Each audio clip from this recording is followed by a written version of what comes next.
How is everybody doing? Today we're going to take a look at the output from Beck on compact disc. This is my collection. I've been a fan since Mellow Gold back in '94. There's probably a few extra things that I don't have, but I don't think they've ever had official releases on compact disc by record companies. I know there's some cassettes out from the very early days. Also there was some vinyl pressings, but this just concentrates on what was released by the major record companies. And there's also another one, I think, a Song Reader, and that has other people. It came out as sheet music. Other people play on it. I don't have that because I'm not interested in the artists that are on it. So let's take a look at them right now. To kick off with Stereopathetic Soul Manure. This was released in February 1994. But before that, March '93, there was an album, an EP called Golden Feelings. There's not many of them around. They're hard to get. I've never heard it. There's another one in January '94 called The Western Harvest Field by Moonlight. I think that only came out on a 10-inch. So Stereopathetic is an album of lo-fi recordings. There's some funny stuff on this.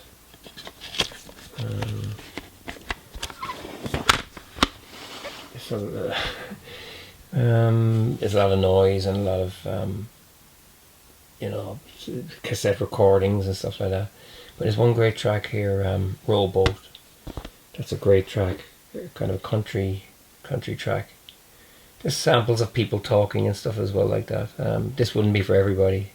It's just a collection of noisy, grungy stuff, dialogue, all connected together with some it's just hodgepodge and stuff. So I mean, it's very hard to rate an album like this. You can't really rate it.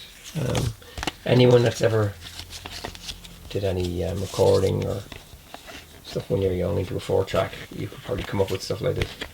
But the roots are there, and yeah, it's very entertaining. Mellow Gold was released again early '94, March. This is released on Geffen, and it contains Loser, which was a huge hit in the underground scene anyway. Probably his most famous song. This isn't bad. It's, again, recorded in the studio, but I think it's done on 4-track and stuff like that. It's quite lo-fi, but again, the quality is good and it's more coherent. There's Soul Sucking Jerkers on there. Yeah, so there's kind of a country thing always going through his going through it. It's great. And Johnny Cash actually said at the time that Beck had the mountain thing going. Oh yeah, there's a great CD boxes and they're just driving me crazy. Look, just getting stuck inside this, would you believe it?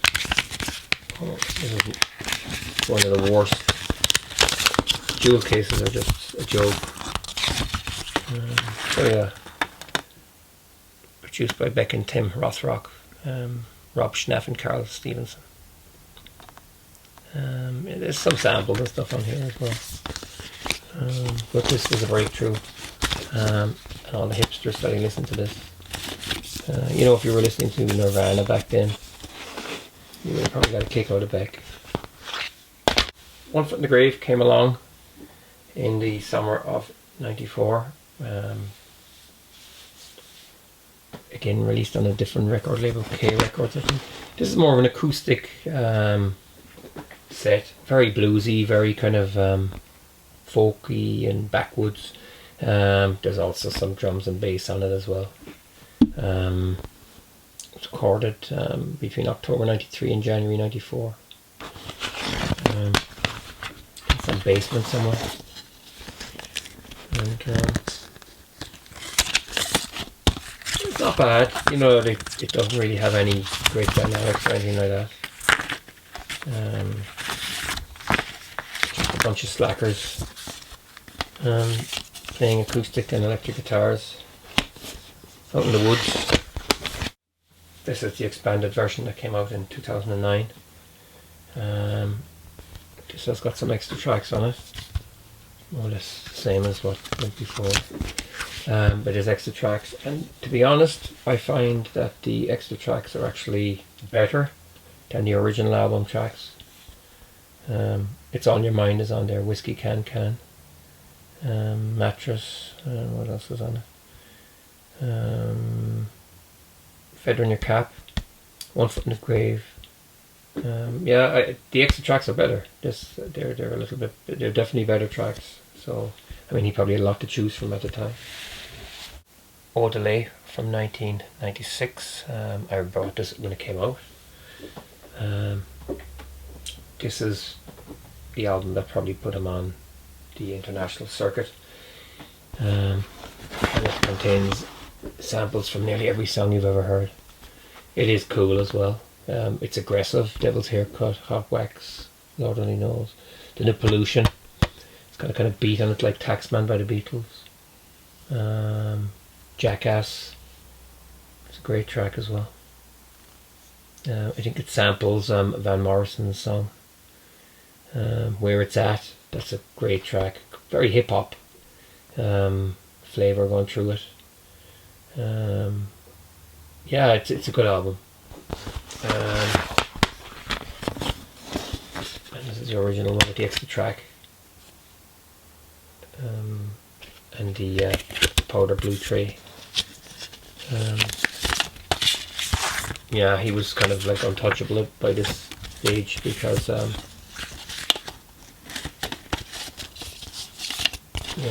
was really hip and cool. I mean, nobody was doing what Beck was doing. It's produced by Beck Hansen and the Dust Brothers. There's also Mario Caldata Jr. Yeah, so there you go. Good album. This is the Deluxe Edition that came out back in 2008. I picked this up in HMV. I think it was Glasgow I was in before Christmas, and I was kind of stuck at what to buy, and I just saw it, and it was actually quite cheap as well. There's some great stuff in this. I was a big fan of Au Delay, and I bought a lot of the singles that came out at the time. So there's loads and loads of hidden tracks. There's loads and loads of extra tracks here. Dead Weight, that was from the soundtrack of a movie. I can't even think of the name of the movie. I think Cameron Diaz was in it. So there's great stuff in this. There's remixes by Uncle, Aphex Twin. And then there's the B-sides. Some great stuff in this. Like I said, he was ahead of the game. I like the way they did my left in the cover as well. Very, very nicely done. There's an interview in the booklet inside as well. So yeah. Top marks for this one. Mutations. This came out in late 1998, and it was quite a surprise at the time. It's a very mature album of great songs. It's totally unlike anything that came before it. He surprised everybody. Cold Brains, Nobody's Fault But My Own. That's a great track. It really is. There's lots of styles here, kind of Latin styles. Some of the stuff is kind of a bit like, it's like an encyclopedia of all different types of music. It's great. A really good album. Diamond Bollocks is a great track. So this draws from a lot of influences. One of my favourite albums, really. It's entertaining from start to finish. I think, if you don't like this kind of ramshackle stuff, this is definitely one. It's quite quite horrible, isn't it? If you don't like the Ramshakle stuff, you will certainly enjoy this, because it's a complete new direction. Very mature songs and great production. So, hot on the heels of Mutations is Midnight Vultures. This, again, was completely bizarre when I heard it. For most of the album, I actually thought I was listening to Prince. It's like Beck turns into Prince, and every time I listened to it, I thought I was listening to Prince. It's another cracker. Very, very good. Lots of hip hop on it. Sex Laws, that's kind of a Stax Motown feel. Nicotine and Gravy, Mixed Business, Get Real Paid, Hollywood Freaks. There's a great hip hop thing to them, and the lyrics are just comical. Peaches and Cream, it's just like almost like Prince. And there's Broken Train, Milk and Honey, Beautiful Way, Pressure Zone, Deborah. Again, he's singing in a falsetto like Prince. It's obviously a nod to his idol. It's a great album, and I'd certainly like to see a deluxe edition or something like that. But crazy stuff. Great artwork in there as well. Yeah, it's highly entertaining and worth investigation. This is just a soft box edition that I found somewhere. I can't remember. Exactly the same thing.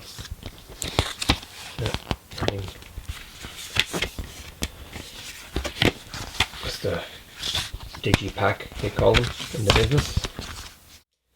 In 2002, Sea Change was released. Again, this is like nothing that came before it. It's a collection of kind of melancholic songs, mainly slow songs. No, there's not much trickery going on here.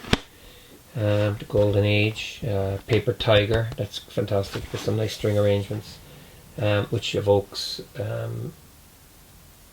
the Serge Gainsbourg, Melody Nelson. I think he was after splitting up with his partner at the time, and a lot of these songs are It's On Your Mind is on this one. It's a mature album. I could imagine Neil Young singing these songs, or even Dylan at the I think it came with 4 different covers, 4 different discs.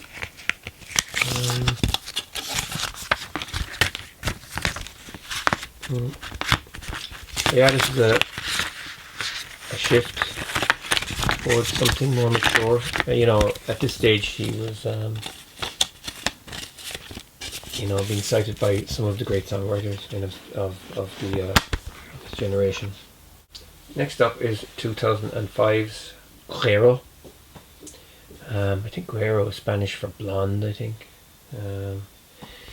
This again isn't bad. It kind of harks back to kind of the hip-hoppy era, I suppose you could say. It's like it's kind of like a cross between Odelay maybe and Mellow Gold, but again, there's nothing ramshackle about it.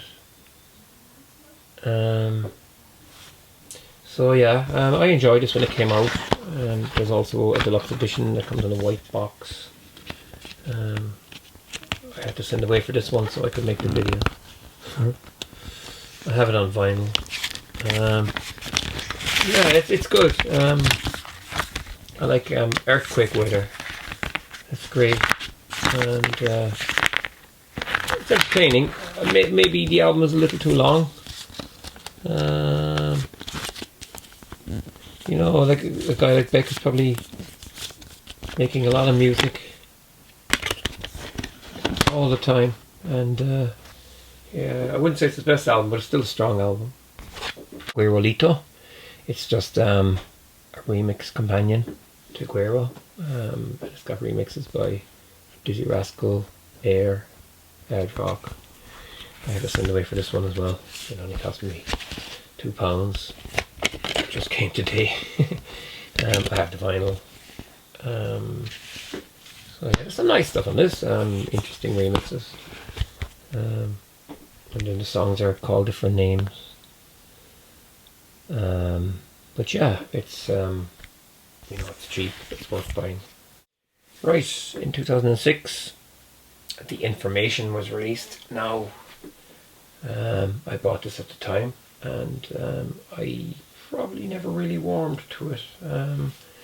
Again, it will be in the Guiro Odelay vibe, but it's kind of like you feel you've heard it. Some great beats on the album, but it's very long. It's an unusual one as well, and you'll see why. Cell Phone's Dead, I think that's got the kind of bass line. It's like it's sampled from Herbie Hancock, I think. I think I'm in Love is on it. Again, I never really warmed to it. It's probably one of those ones I have to sit down and reinvestigate. There's a lot of music coming out all the time. I was buying a lot of music at the time. You just get this sheet of stickers, so you can make any album cover you want. That's the whole idea. You get all these really cool stickers. I've never stuck them anywhere. Another thing, this album never got a vinyl release. We'll say as a double LP. It was released as a box set in a kind of an arty book, and it is horrendously expensive. Yeah, it's a bit of a pity. I'd like to have it. I just wish that even now they would release just a double vinyl edition. They never did. Also, Midnight Vultures, that came out on vinyl, and it disappeared quite quickly, and I would like them to re-release that because I'd like to have it, because I have most of his albums on vinyl. I'd like that too. This is the deluxe edition of the Information that I bought in the US in 2007. So this is the album. There's remixes, and then there's videos as well on a DVD. So you get this. The lyrics are here on this booklet, and this is a blank booklet that you're meant to put all these stickers into, and there's tons and tons of stickers. I mean, you got 4 sheets of stickers. It's incredible. Yeah, I mean, yeah, it's just cool. It's brilliant. I think I bought this in Arizona, in Sierra Vista, in a shop called Hastings, and unfortunately they closed down. They were a record chain store across the US, and their CDs were really cheap. They sold other stuff too, like figures and Star Wars figures and musical instruments, I think.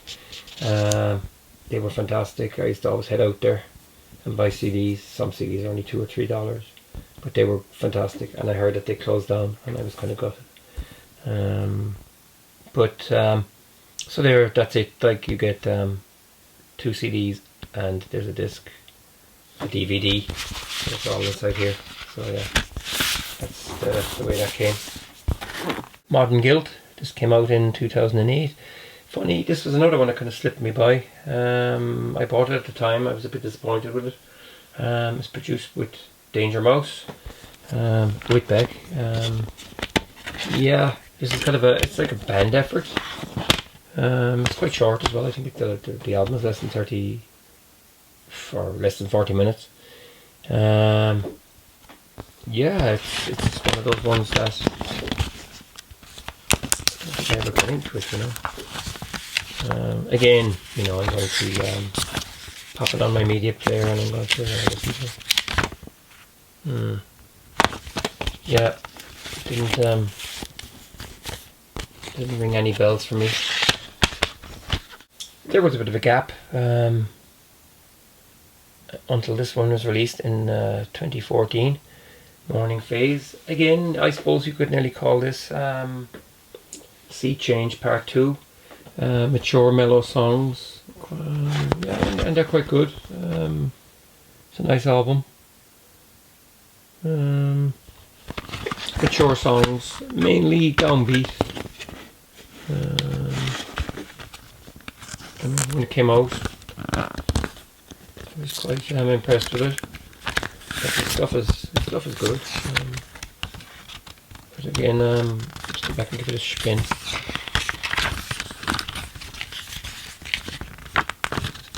And re-examine it. Okay, colours. This is a good album. It's from 2017. It's got quite upbeat stuff. There's one track here. It sounds like The Police. Every little thing she does is magic. On this one, yeah, it's quite entertaining. There's a bit of a band effort. Again, it's quite poppy. Some of it's a little bit like the Strokes and stuff like that. It's a fine album, and it's one that you go back to. Boring old white disc. This came in a number of colours as well, and a number of artwork variations. And finally, we have Hyperspace from 2019.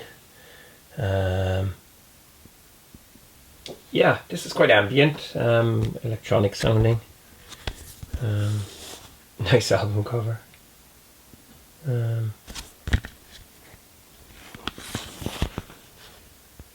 there's some guest singers on this as well. Yeah, this one's kind of ambient. Yeah, I didn't really played it a few times. I didn't really get into it that much. Very 80s cover.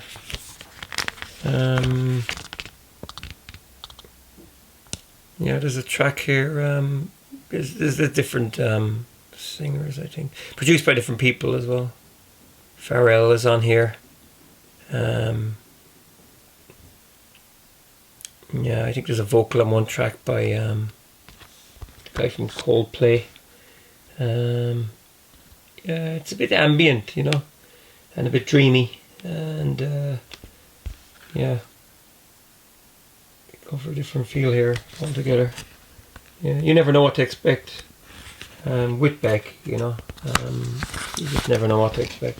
I think the song reader came out as sheet music, and then it was released eventually on a CD with different people playing the songs. I don't think Beck ever actually played the songs himself. So yeah. Anyway, that's it. So that's Beck on compact disc. Thanks for watching. Feel free to subscribe and take care.